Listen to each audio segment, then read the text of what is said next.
All right, so we're close to about like a week and a half, 2 weeks ish away from 4.4 releasing, obviously with the release of Himiko Nova.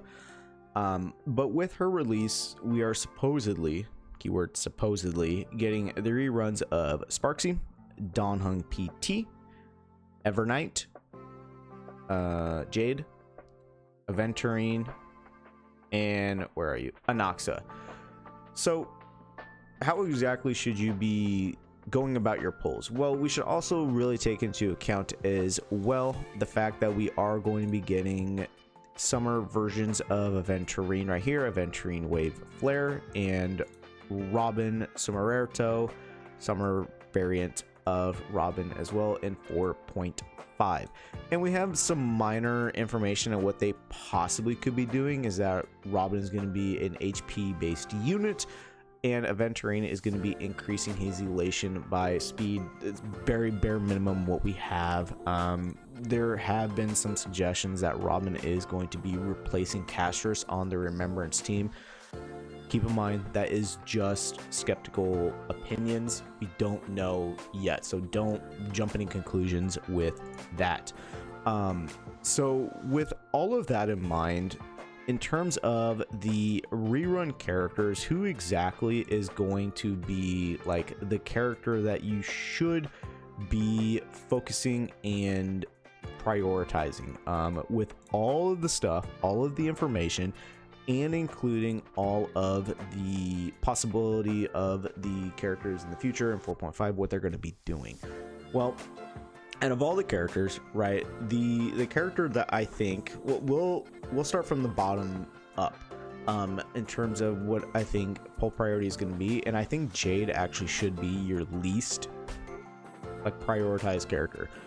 If you're trying to do the whole Pokemon collection thing, have all the characters, and obviously pull for who you want to freaking pull for, right? It really doesn't matter in that instance. Or if you're just having fun with certain characters as well, just do that. But Jade has definitely fallen off in terms of damage capability, in terms of damage multipliers and all of that. I just don't think she's very valuable and useful to like a mid-game, end-game type player. I don't see the need to get her. She works great with other Erudition characters, and Himiko Nova is technically Erudition, but she doesn't fit on like an optimal Himiko Nova team, unfortunately. So I definitely think Jade is the least valuable out of all of the characters. Next is actually going to be Aventurine. I know a lot of people really like him, and rightfully so. He's a cool character. I really like his backstory and just his place in the story in general. But when it comes to sustaining capabilities, there is just a superior option coming back in this exact patch, who is just a better character in general, boosting a lot more for the team rather than just providing the shielding capabilities. Granted, yeah, he's able to reduce the enemy's defense, and that is very, very nice. But he suits more so on a follow-up attack team, which, while yes, it is getting better in the long run, I definitely think he is just falling further and further and further behind when it comes to value-wise. Next, ooh, this is tough because all of these characters are really good in their own right. I think in this sense, I'm going to make somewhat of like a tier list, and we'll get rid of that. I think I'll do this for the characters. Like these two I think are in their own separate tier, and these three I think are in their own separate tier. At this point now, these three characters, I definitely pair them up in the same aspect. Anaxa more so if you do have Saridra, because you're able to activate his bounce skill, what is it, a max of 6 times, and ramp up the damage tremendously, because if you activate his ultimate, you inflict the enemies with all type resistant weakness. So an example would be like, I don't know, let's just say an enemy is only weak to lightning, wind, and fire. Well, with the ultimate, Anoxa will then implant all the other weaknesses on the enemy, so you can just reduce the toughness even more and do more damage. And then the bounce skill is able to AoE everybody, and if you have Ceridra paired up with him, you're able to do that up to 6 separate instances. So you can really see the damage ramping up to like millions of damage. He's not powerful enough for end-to-end game content unless you have multiple dupes into him, multiple eidolons, but overall damage is still extremely good. So I definitely think Anoxa is still very good. After that, I would have to say Sparksy, just because of the fact that she is not as widespread used as Donghung PT can be. Sparksy's only really good on an Elation team with Yao Guang. She can't function without Yao Guang, especially if you have Sparkle. It's still very, very strong, but overall damage drops by a decent amount if you do not have Yao Guang. And Sparksy's still good, don't get me wrong. I made a video talking about I had a Sparksy, Yao Guang, Sparkle, and Wawa team, and it just it's really, really strong.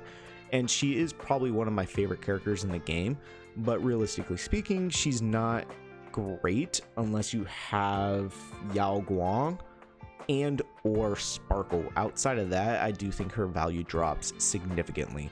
Donghung P2 I think is exceptionally good. I think he's the best preservation character in the game, bar none. I don't even think it's a competition.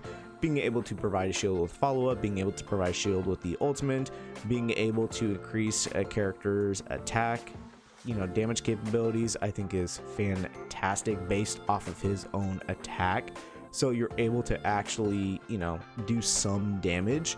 Granted, it's not a whole lot of damage, but being able to provide quite a bit is very, very nice. And he's super flexible and easy to use on any team. So the flexibility, what he's able to provide, I think is absolutely valuable. And honestly, these two characters, I think, are a tie. Himiko Nova and Evernight. Both of them are exceptionally strong. Evernight, you can really use almost on any team as like a main DPS. Or if you want to use the Remembrance team itself, she's really good as a sub DPS character, as she just needs somebody to help, provide healing for her. Outside of that, she's able to ramp up her own damage pretty significantly and consistently. So I do think Evernight is very good. And then I think Himiko Nova, yes, she is going to be the highest DPS character in the game when she gets released. And she's extremely strong, but she does have restrictions in that you do need at least one other Astral Express character to really get the full value out of her. And you need to make sure that you're picking the correct one that you want to be using. Right here with the Verdict or the Decimation, it just depends what character you want to use to get the full value out of either the Verdict, which just increases her overall damage, and the ultimate, or the Decimation, just increasing everybody's crit damage and her own skill crit damage as well. So it just depends on which aspect you want to focus on.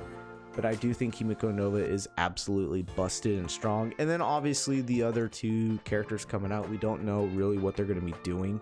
But I do think taking those two out, I definitely think Himiko and Evernight are the two most valuable whole options at 4.4 that people should really consider getting.